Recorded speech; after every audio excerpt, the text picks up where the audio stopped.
Morning, everybody. Welcome to Monday morning. Compassionate response to COVID-19 in my body.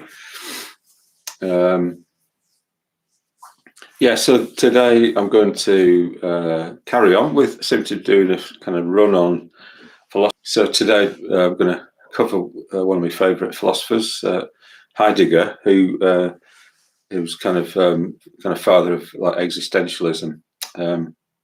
And the topic of boredom, actually, he's got some really interesting things to say about being, time, and boredom. So this is his magnum opus, Being and Time.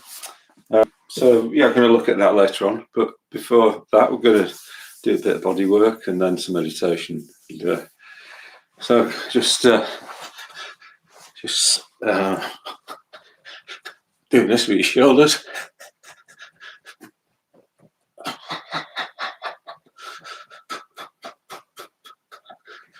And feeling your heels against the ground as you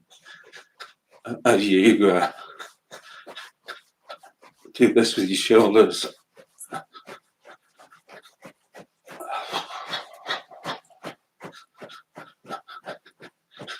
Feeling like shock waves going through your body.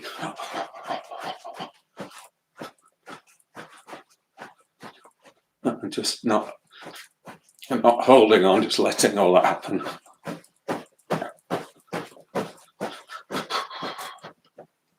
Shake your hands and feet. And then let's do some doing. So drumming your fingers on top of your head. Be aware of the air touching your skin, your clothing. Start to become more aware of your physical experience. Just little raindrops in your face.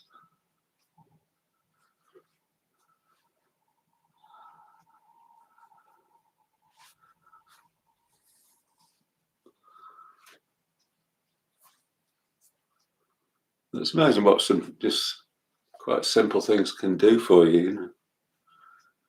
Just wake you up to the fact that you've got this physical body here with you all the time, and senses. Just brushing off your face,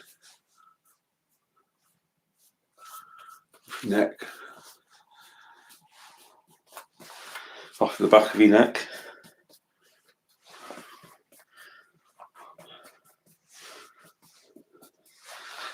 Just brushing down your arms.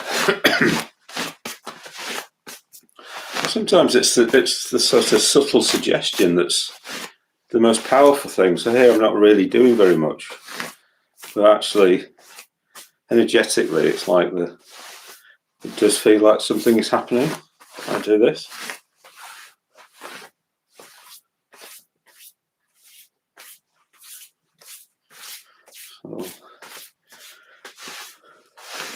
So it's like you're kind of brushing off any sort of tension, stress and stuff, like kind of, it's almost like gather it into a bit of a ball and then just imagine throwing it out the window.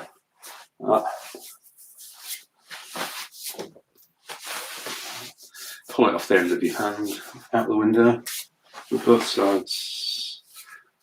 So again, this is like imagination. It's not just imaginary, it's like it works in some way, you do something with imagination and it has an effect. That's the point. Okay, let's do a little bit of stimulating the top of the back with, maybe get your bit of pointed fingers like that, trying to get on the top of your spine.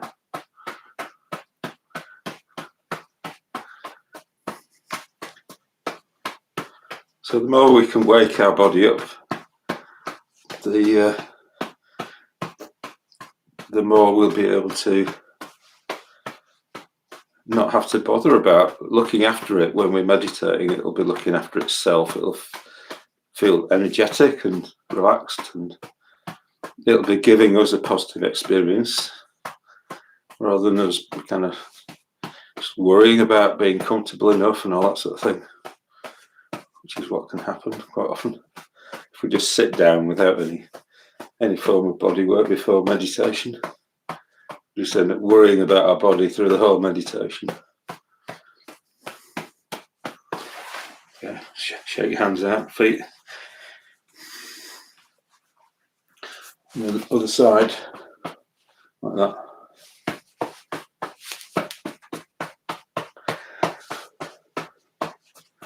Onto the back of your neck and top of your shoulder, top of your spine.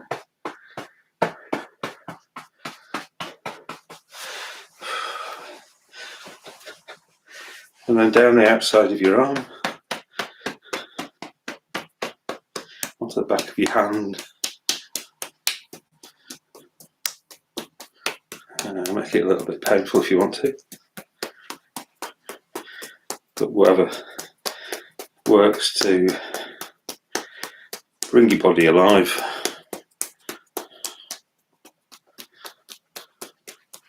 So we always have to be sensitive to what we, not just what we kind of can take physically, but also sometimes we're a bit more sensitive mentally and we don't really want to be beating ourselves up, but other times we feel like we're a bit dull and we need to beat ourselves up a bit for the welfare of all mankind.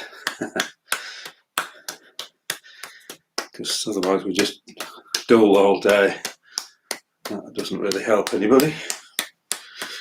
And we're going through the motions of life, so we're looking into this a little bit today. Going through the motions, boredom and that. Okay, and then on your chest.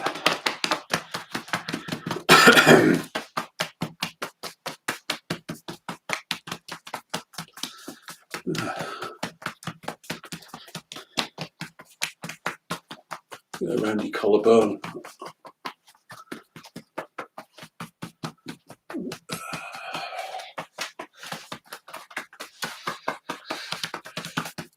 And down the sides of your body.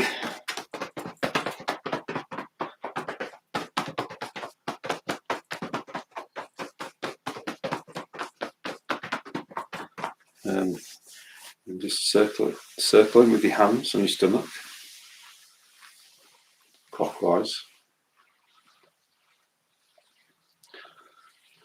That's the direction that the food goes around, apparently.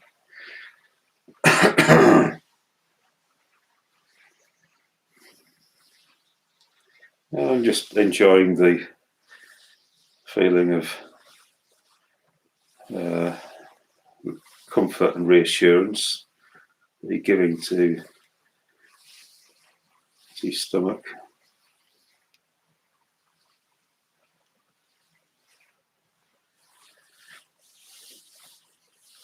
Being aware of your feet and how they feel in contact with the ground.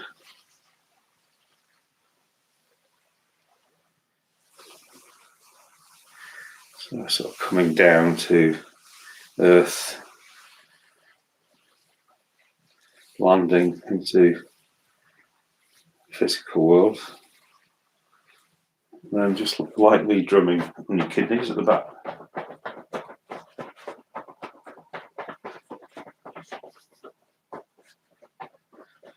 Gently stimulating the area. Again, so I think the more subtle the movement is probably slightly more powerful sometimes.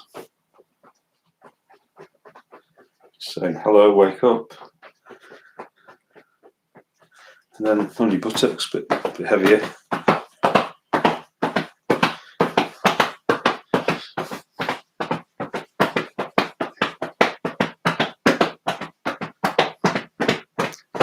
Backs of your legs. And down your legs.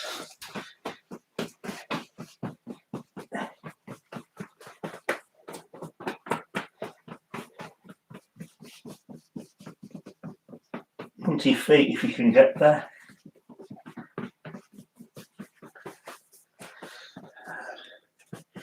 All right, shake everything.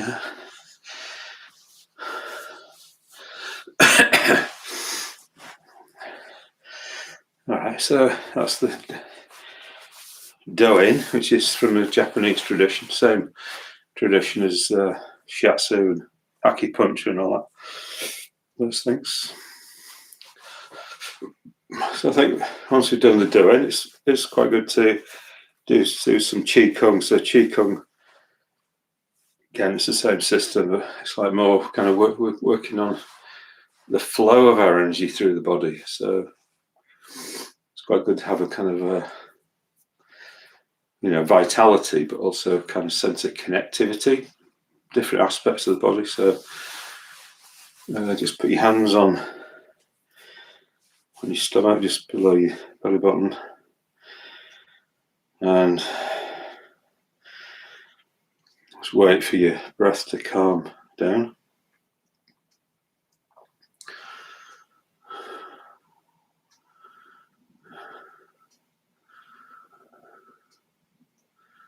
And then when you notice that you're breathing out, just bending your knees. And then when you're breathing in, straighten your knees.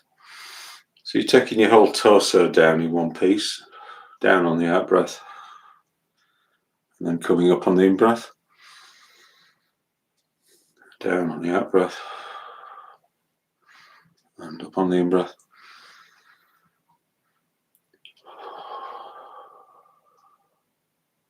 Notice if you're not moving at all, you may be a little bit in your head and thoughts and not in your body. So if you notice that, just make sure you are actually bending your knees.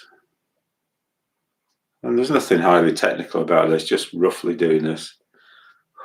Breathe out, bend your knees. Breathe in, straighten your knees. And put your hands out the front. So on the in breath, bringing them up to your chin, turning at the chin, down on the out breath. Turning at the hips, up on the in breath, and down on the out breath.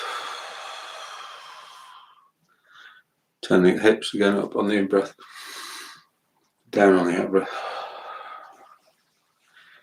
And then next time, keep going past your chin, up on the in breath, and out, up into the air, out to the sides. Down again, up the middle on the in breath, and then down on the out breath.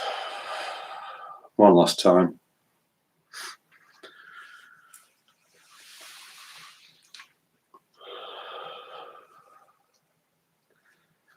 Okay, and then take a seat for meditation.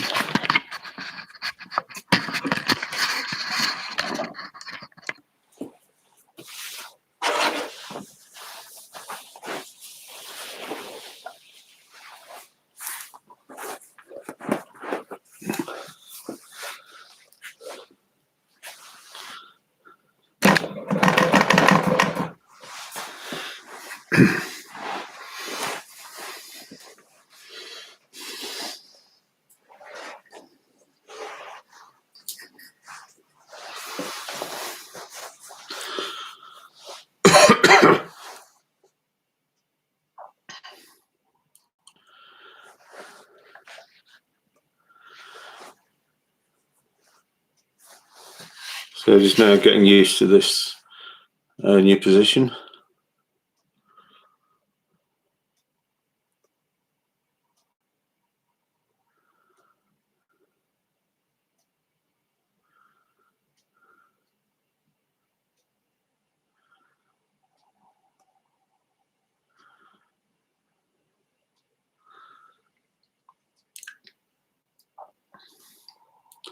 So I'll just mention something that, I had a solitary retreat about 4 or 5 weeks ago, something like that, and it had a really good effect on me. I had the idea of like doing some more things like that, but I want to also do these sessions, get on with these sessions and other teaching activities. But what happened over the weekend was I I did a class on Saturday for 2 hours on Zoom for the Manchester Buddhist Centre, and I was really pleased how that went. It was on, well, why don't I have a solitary retreat from when that finished, which was 1:30 on Saturday, to sort of Sunday night. So I did. I just turned my phone off and didn't do any computer things, and read a few books on philosophy and all that, and Sangharakshita's Genesis and the Diamond Sutra, and I feel so much fresher and more inspired, actually, and enthusiastic about doing these sessions. So I think I might try and do that every weekend if I can, like have a day and a half of solitude and then come back. So I just thought I'd mention that because it might help you organise your own weeks, if you can do things like that. Okay, so I think the meditation we're going to do today is I don't know, really. Just sitting, maybe. No, let's do mindfulness of breathing, but focus on the detail in the breath. So it just really helps us sharpen up our kind of minds. So what we're going to do is just tune into our body. I'll lead us into a little bit of a body scan, and then we're going to move our attention onto our breathing.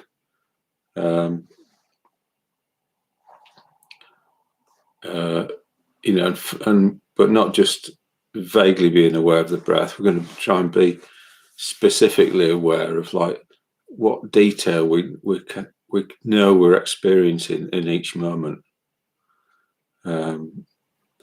So things like, well, what sensation have I just experienced as the breath entered my nose or mouth?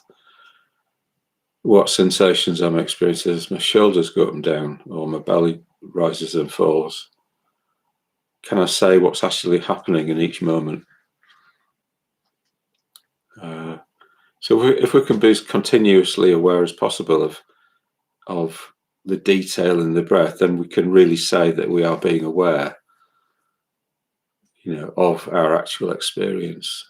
If we're just vaguely aware that we're breathing, and maybe we're sort of giving the breath a kind of name, breath, but what that consists in is just vague to us.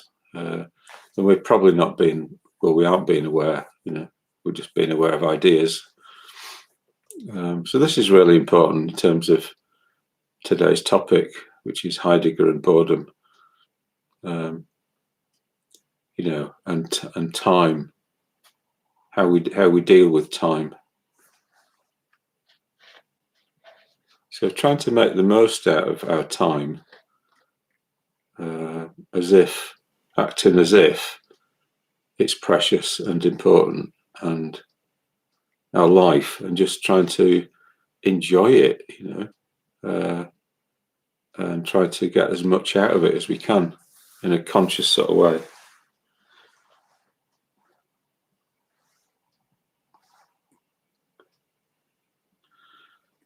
So we'll meditate for about 15, 20 minutes, something like that.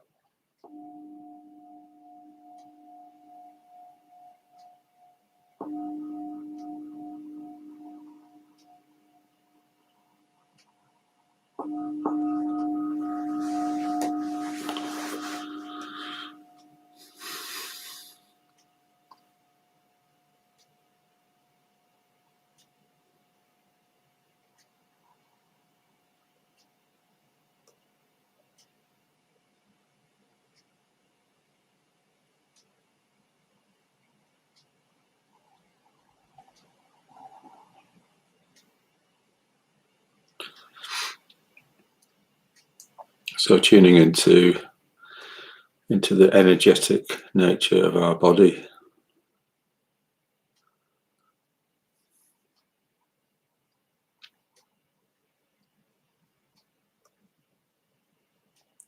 the way in which the energy flows in it.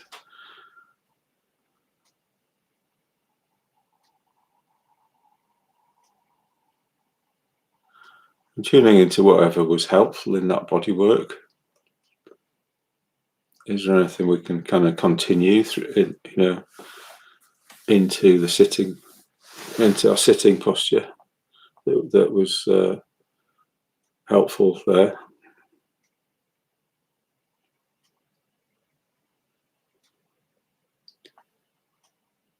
So feeling the kind of firmness of the ground and the whatever seat we're sitting on as something that we can rely upon.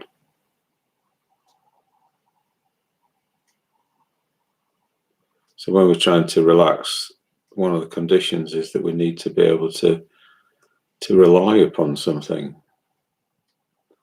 solid that we can trust, and then we feel we're then able to let go.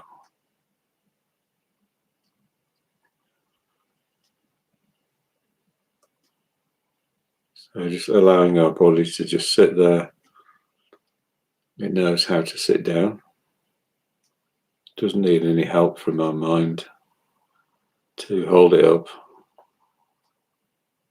And then just balancing our spine so that the weight goes down as directly as it can into the seat and the ground.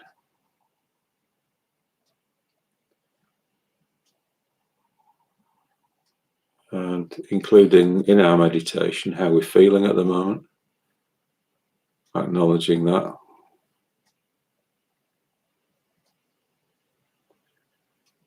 And just wishing ourselves well for the day, wishing ourselves well for the meditation.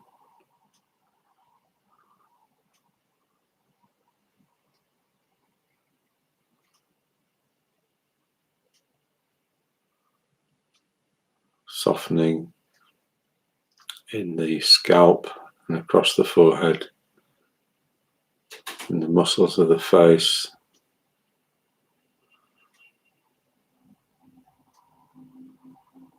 the jaw,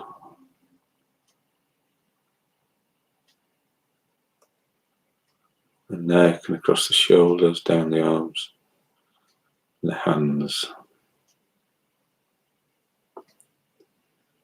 Just imagining all the millions and millions of nerve endings in the hands that help us be sensitive to manipulating objects.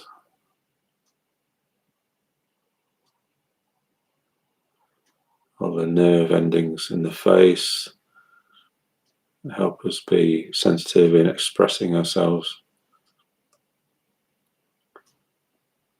All the nerve endings in the feet help us be sensitive in connecting with the ground and walking and standing.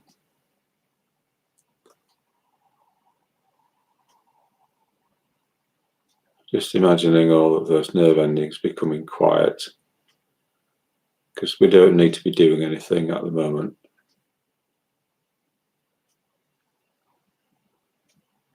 Just letting our metabolism come to rest.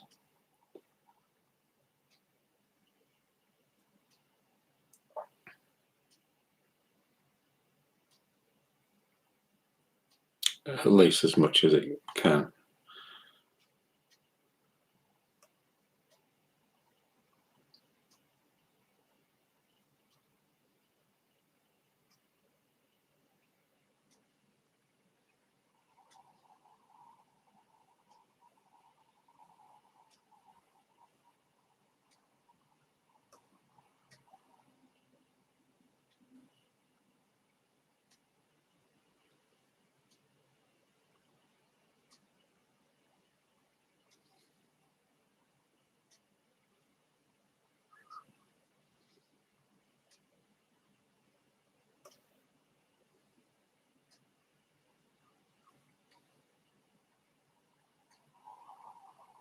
And connecting up with our heart, bringing our heart into the picture.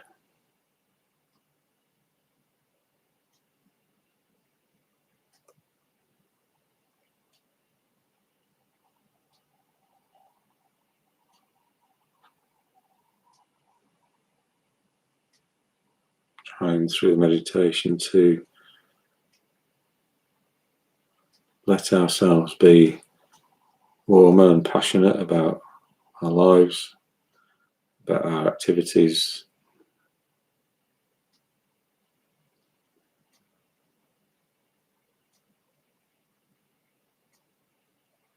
and then taking your attention onto your breath and any detail that's there in your breath.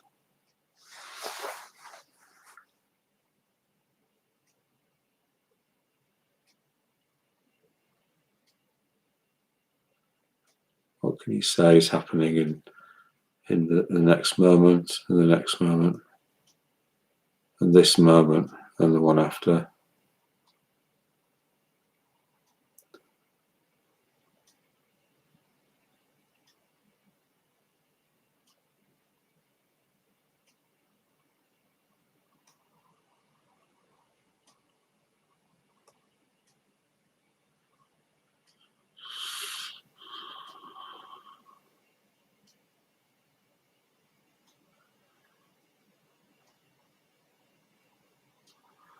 And dropping any sense of judgment or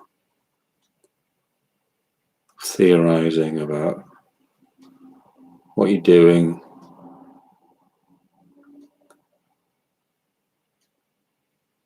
Just taking in your actual experience without commentary.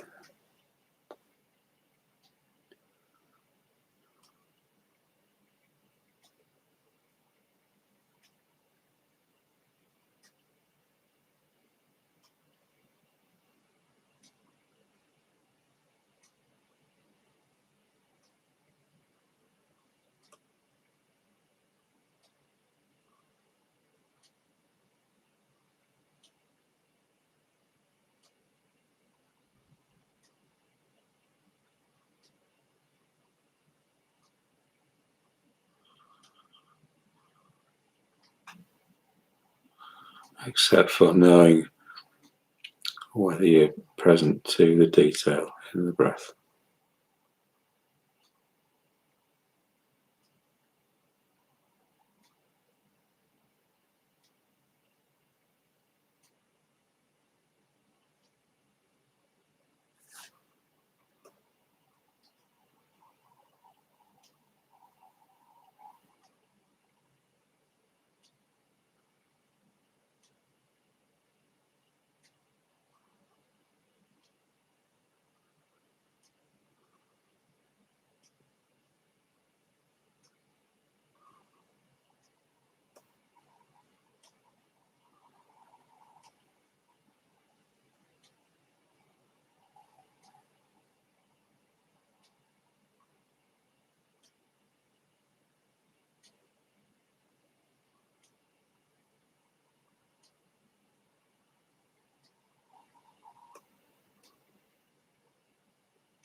In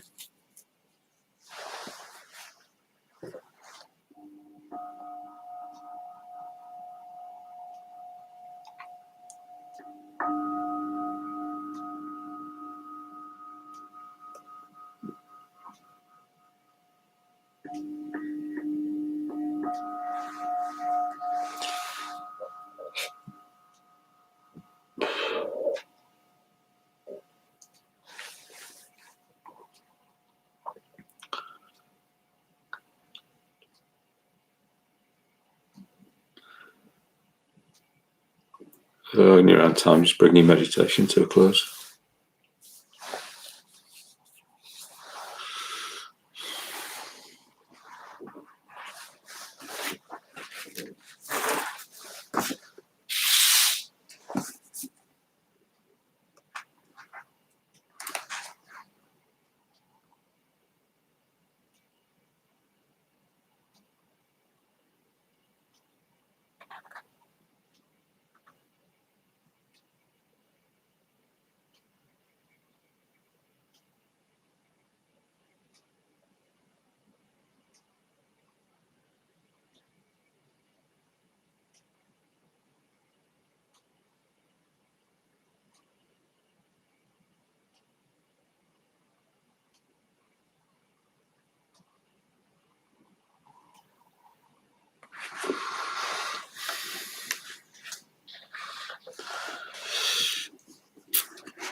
All right, so I suppose I better get going.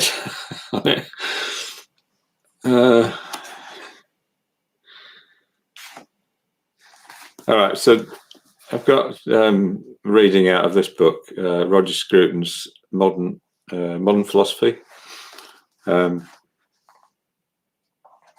he's got a section on being, and he looks at different philosophers. Like he starts with Aristotle, and then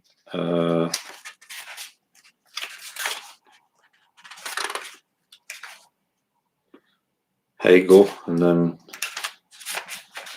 Heidegger. So his title is Heidegger and the Anxious Theory of Being. So I don't know what Roger Scruton, I think he was probably a bit more analytical philosopher. So he's kind of a little bit scathing of Heidegger. You know, he says most of Heidegger's arguments are not arguments at all, but fragments of amateur etymology, usually focusing on a Greek word. Anyway, so the thing, in a way, what Heidegger kind of focuses on is the idea of being. So it's not being in the sense of the abstract idea of existence. So, you know, often in philosophy, what happens is, you know, when people talk about being, it's like they talk about it as in the abstract, you know. But what he does is he says, well, you know, what can you say about being if you don't kind of theorize about it, you know?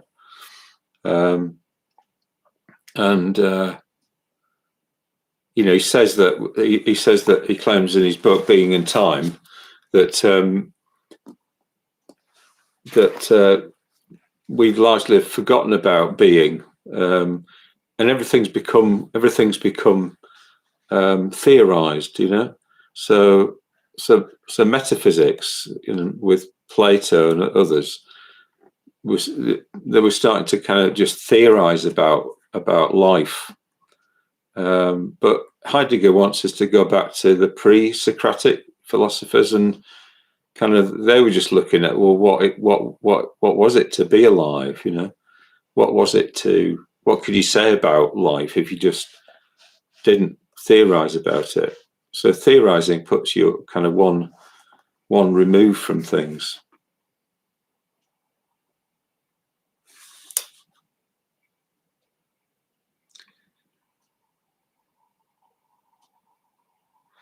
So he says here, so Heidegger is a phenomenologist. So phenomena just means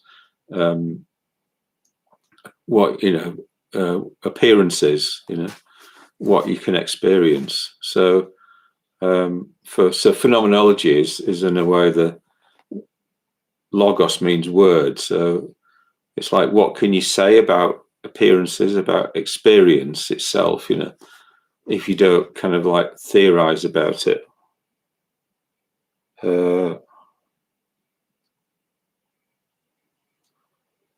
So Heidegger recognizes many ways of being, but he adds some interesting new categories. There's being in the world, being for itself, being for self, being with others, and being towards death. So these are all kind of ways in which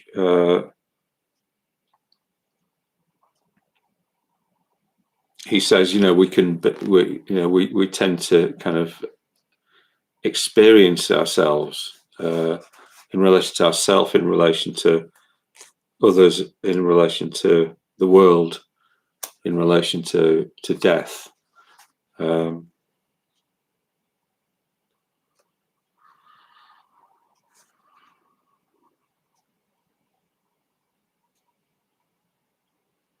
And what he says basically is that all you can really say about this is way too complicated to comment on. I think all you can say about is that about being in the world is that we're just here as if we're thrown here. So he talks about thrownness. Things in the world are thrown into it without explanation. There you go. I see them in this way and also react towards them accordingly. I too am thrown. This makes Heidegger's problem seem like the problem of contingent being. How can I come to terms with contingent being? But coming to terms for Heidegger does not involve the proof of a necessary being. So he's not interested in proof of anything. On the contrary, this is Scruton's opinion.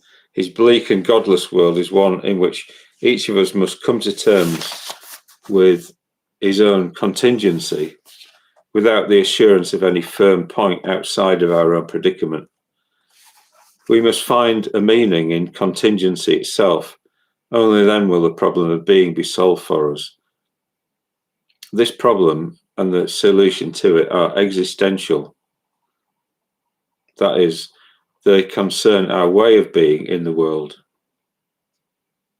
It's only by being in a certain way that we solve the problem of being. But we then find the meaning of being, not in a theory or an argument, but in a way of being through which being ceases to be an issue. The answer to the problem comes when it ceases to be a problem.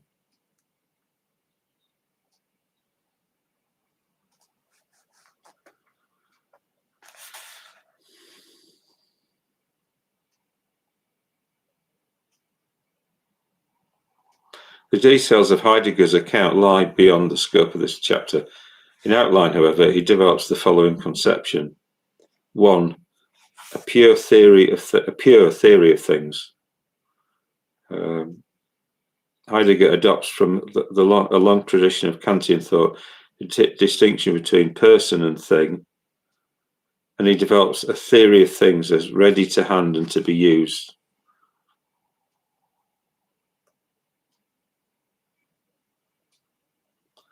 Theory 2, a theory of persons. 3, a theory of personal relations. 4, a theory of anxiety. Angst follows the recognition of my contingency and of my gratuitous separation from the world. I, inverted commas, fall into anxiety, and one source of inauthentic existence is the attempt to rescue myself by surrendering responsibility to others.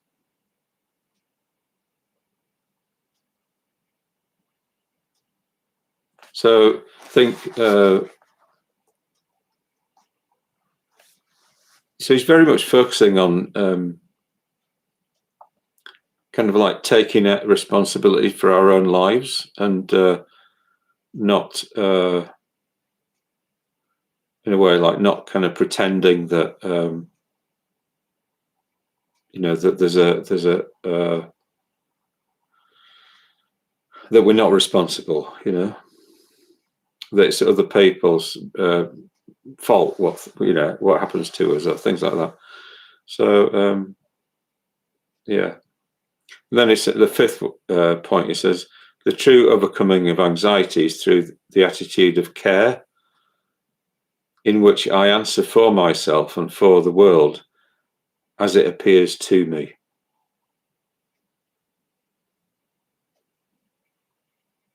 So I answer for myself and for the world as it appears to me. This is possibly only if I move into a new phase of being, which Heidegger calls being towards death. Then I accept death as a limit and also transcend it. So I think Heidegger says that in the end, we're all in this situation of kind of being of being towards death. Like we're all. It's that the fact that we're going to die is kind of informing everything, and often we can want to escape that idea or pretend it doesn't exist and just kind of like get involved in material things and projects and technology. And he's got a critique of technology as taking us over a bit, So it's like, so we have this kind of, in a way, sort of angst towards death, the thought of dying and all that sort of thing.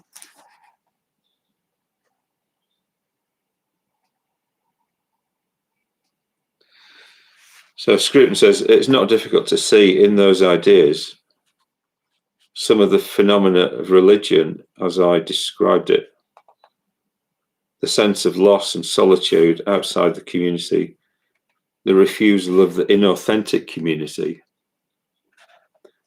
the desire nevertheless to overcome the solitude of the outcast, the anxiety of contingent being, and the steps to overcome it through an acceptance of death. All these ideas belong to the natural history of religion. The problem of being, as Heidegger presents it, seems very like the problem to which religion offers an answer. Okay.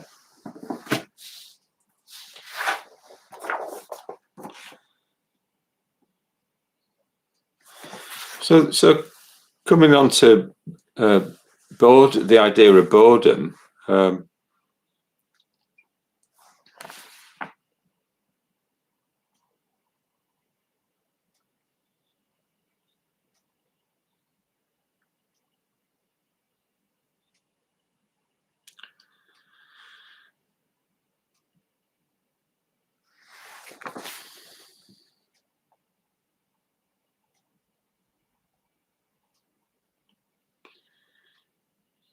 So in a book called The Fundamental Concepts of Metaphysics, World, Finitude, Solitude, Heidegger says, he asks about the essence of the mood or attunement of boredom.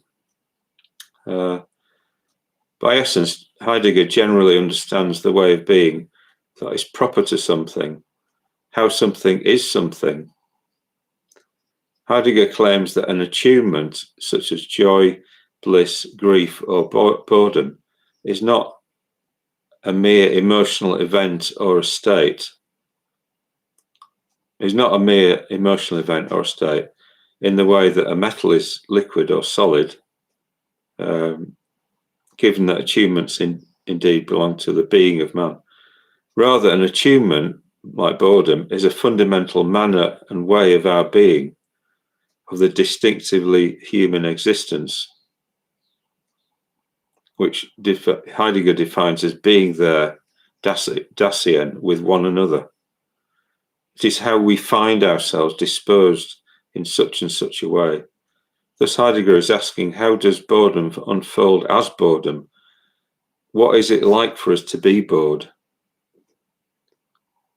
Moreover, he wants to be able to see and say what is happening here by applying principles of his existential phenomenology to the attunement of boredom.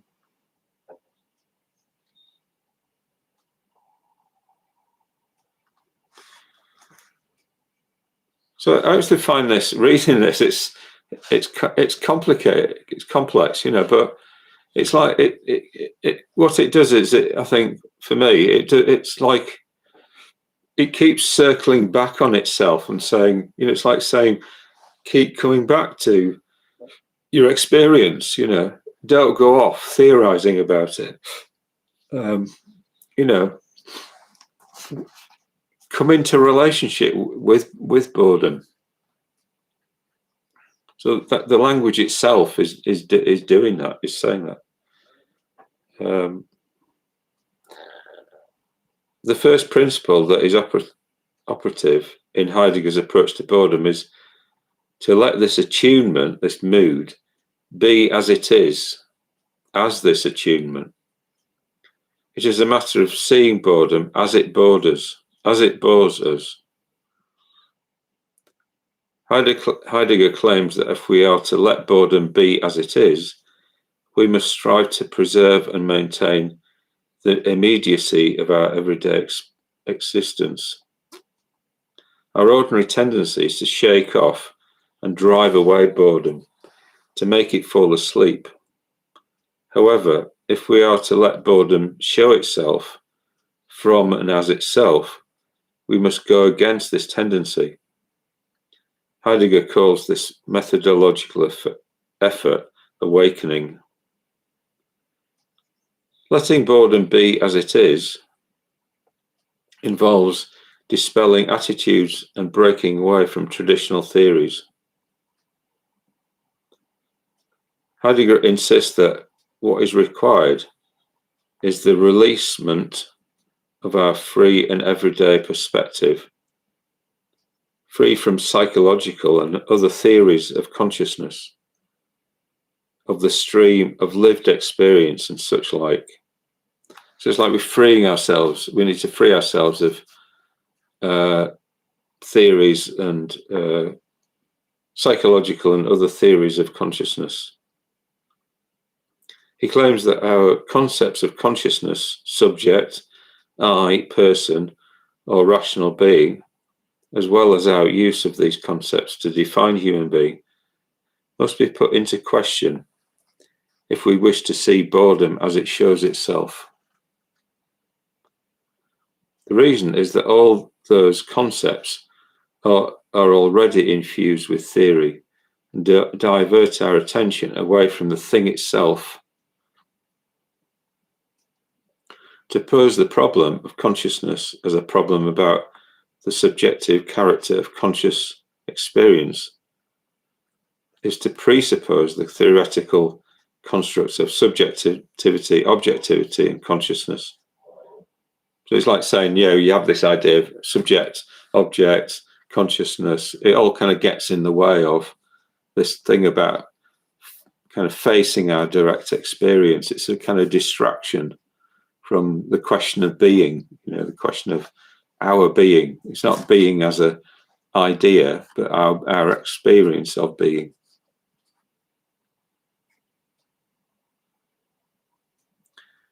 However, if we attend to boredom as it bores us, we don't see objects, consciousness, or a subject. If we are to look directly at boredom as it unfolds, i.e., in its immediacy, we must dispense with the mediation that theory provides.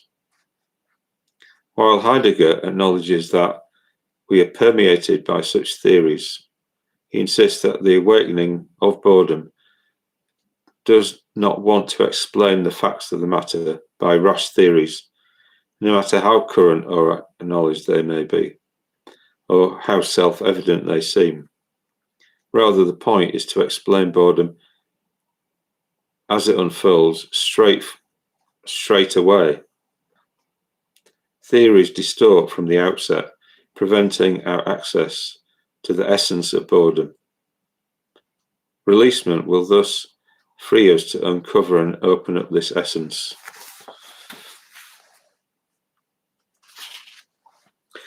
So Buddhism talks about, Buddhist teachers often talk about if you experience boredom in meditation, then there's nothing wrong with that. Just keep experiencing it, turn towards it.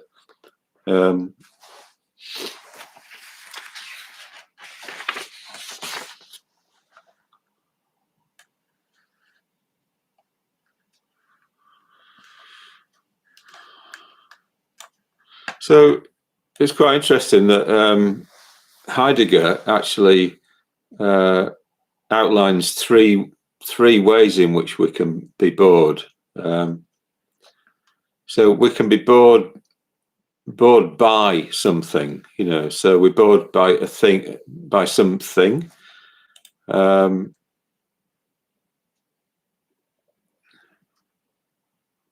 We just sort of sitting in a boring railway station, and nothing we do, reading the timetable or kind of reading a book helps us get rid of the boredom. So he says, we try to make the time pass by driving it on, so it's like we're trying to kind of, in a way, like get rid of time. We're trying to get rid of time because it's not what we're doing is not interesting.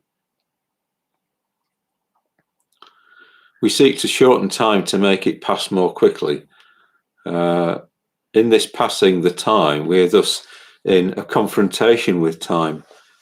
We fight against the progress of time, which is slowing down and is too slow for us.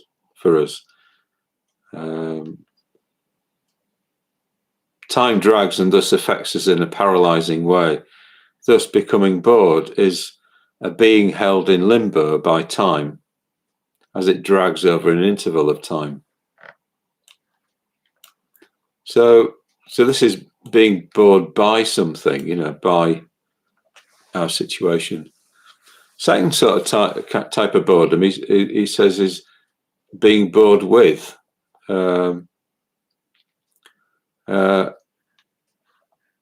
So it's not like being bored by a particular thing. It's more a general sense of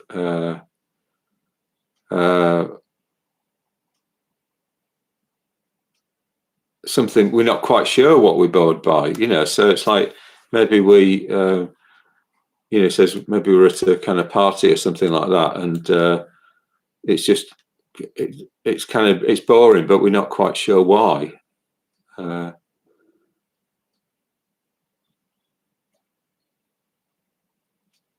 With a sense of casualness, we're there chatting away, letting ourselves be swept along by the train of events of the evening, and abandoning ourselves to simply being part of what happens.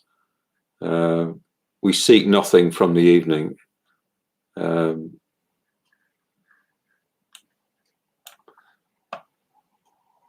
Any seeking to be satisfied by beings is absent in advance. It is already obstructed by such casualness. We're thus left empty through an obstructive casualness. In this casualness, we not only abandon ourselves to what goes on, but also leave our proper self behind. We slip away from ourselves, thus leaving ourselves behind and abandoning ourselves to whatever there is going on. An emptiness can form.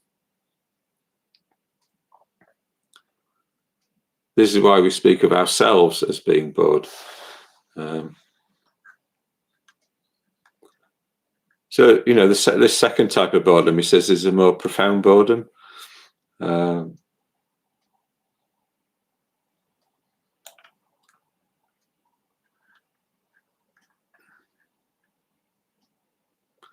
And so there he's talking about leaving ourselves, or being too casual, in a way, sort of being too casual about the situation that we're kind of putting ourselves in.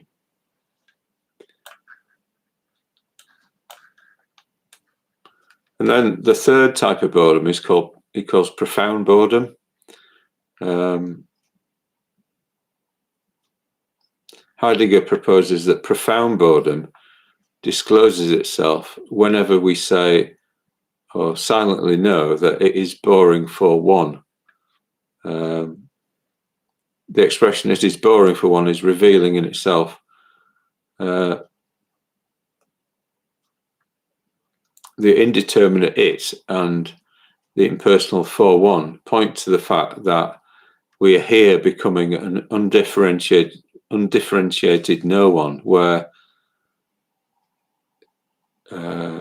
standing, vocation, role, age, and fate as mine and yours disappear. This profound boredom is not relative to any particular situation or circumstance. It can occur out of the blue. Thus, the occasion of this third form of boredom could be anything, such as it is boring for one to walk through the streets of a large city on a Sunday afternoon.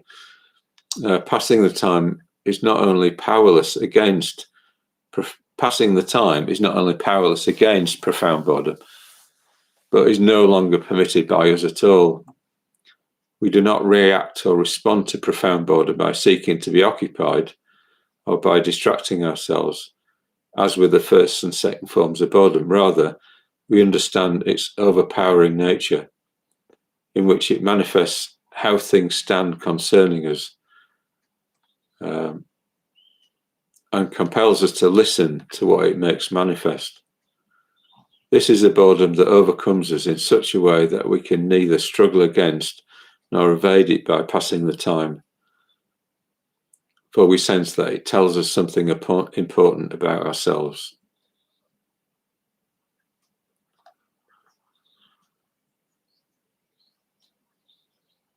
With respect to the structural moment of being left empty, the emptiness that we feel when we're profoundly bored lies in our being indifferent to everything at once, to whatever situation we may be in, to the specific beings surrounding us, and to ourselves as particular persons. In Heidegger's terms, the emptiness consists in the indifference enveloping beings as a whole.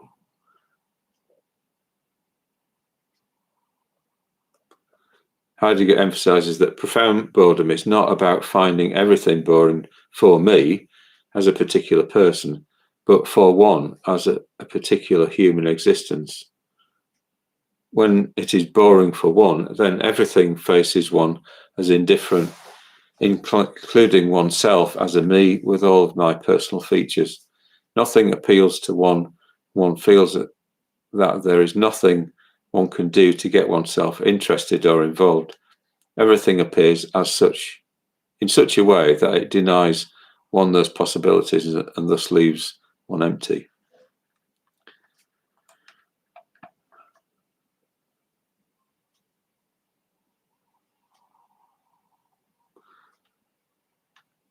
So each form of boredom exhibits the structural moment of being left empty.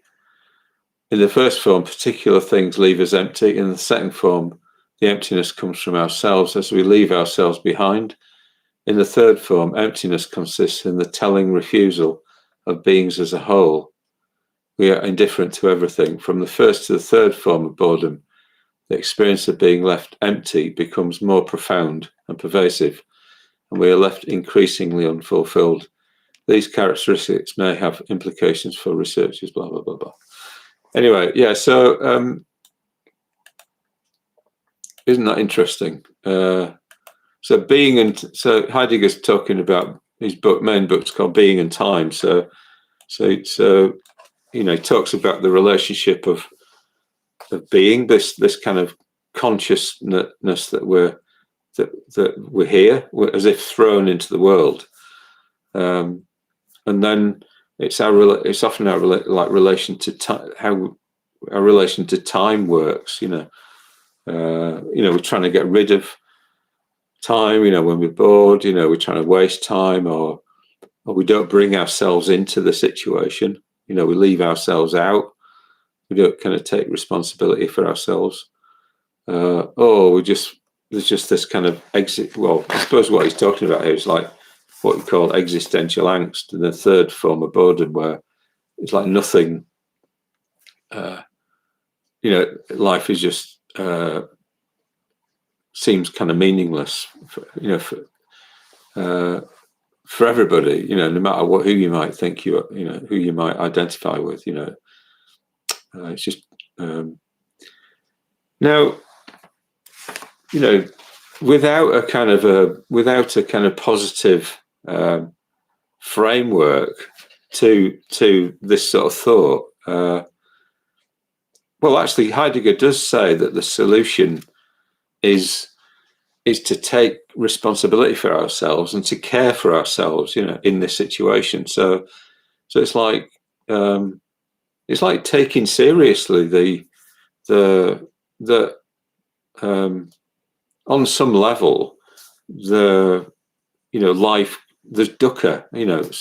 Buddhism talks about suffering or dukkha, unsatisfactoriness, that life is eventually not going to satisfy us. We're going to die at some point. We're going to get ill, we're going to get old if we get that far, and we're going to die. So it's like there always is, in a way, this is the third form of boredom is like appropriate in a way to the situation. There is no way that we can get excited about our lives being permanent and eternal, but I think what for me the book points towards is that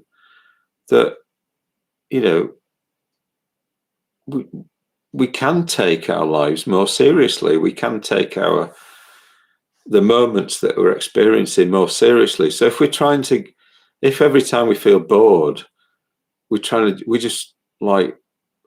fill our time with distraction or something, like read a book or watch a bit of YouTube or something like that. It's like we're trying to get rid of. We're actually wasting our time. We're kind of getting rid of that time that's there. That if we're waiting for an hour or so at the train station, we're trying to get it out of the way. But from a Buddhist point of view, that time is our time. It's like it's our life. It's an opportunity to experience things and to just be content and to be happy with whatever situation we're in, and just like gazing out the window, that I did it a bit yesterday. Just I was feeling a bit bored, and then I just let go, and I thought, no, don't give yourself kind of shoulds and oughts about how things should be. Just relax and stop sort of trying to have your life be a certain way. And then I felt a peacefulness come over me, through that change in attitude, and just look out the window or look at the wall or something. So that's the first type of boredom, being bored by, we're wasting our time when we do that, because we're just acting as if life should just have certain experiences in it. And if we don't get those, then we're saying to ourselves that this is boring, So then, so the second type is where we abandon ourselves, and we just put ourselves in a situation that we don't take responsibility for, So we're at a party or something, and it's not, we're not quite sure why we're there, and so in situations like that, we can always leave, or we can try and liven things up or something, or we can take responsibility for our lives and not like be so passive or something. And I think that idea in Heidegger kind of was followed on by Jean-Paul Sartre, who sort of talked about bad faith. Like he gave the example of a waiter working in a cafe who's there, and he's pretending that he doesn't have a choice in the matter of like of what he does for a living, or so he's kind of like not taking responsibility for himself, for his own life, So that's the second type of boredom, abandoning ourselves. And then the third type is this, in a way, kind of refusing to face the the existential situation, the limitations of our existential situation. So in a way, it's like a kind of saying, living a life that has limited time in it, time span, and limited opportunities and all that sort of thing is boring, So it's almost like complaining that we don't live forever or something like that. But in doing so, we're not taking full, taking up the opportunity of our lives in the fullest way, and sort of, making the most out of it, given our life, given the the limitations that are there. That we are being towards death. We are going to die and all that sort of thing. So, it's like.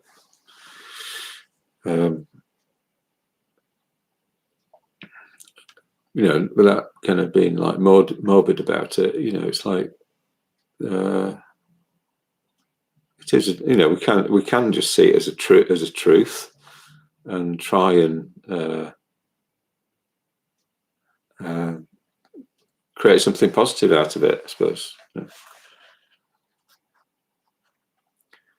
I mean, they say that often people, when they are they know they're going to die, a kind of peacefulness comes upon them, because maybe it's in the resisting of the idea that the angst all sort of comes in, but once you accept, then, I mean, I say this in theory, but I'm sure that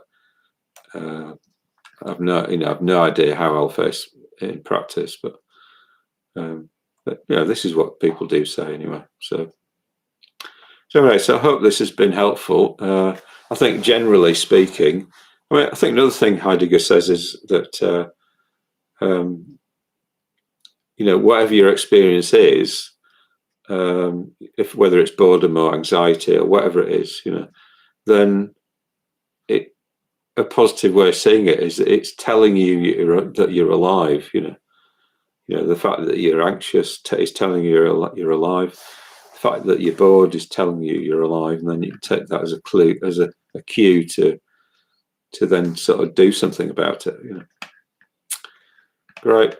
Okay. Thanks, everyone. See you in 2 days. Bye.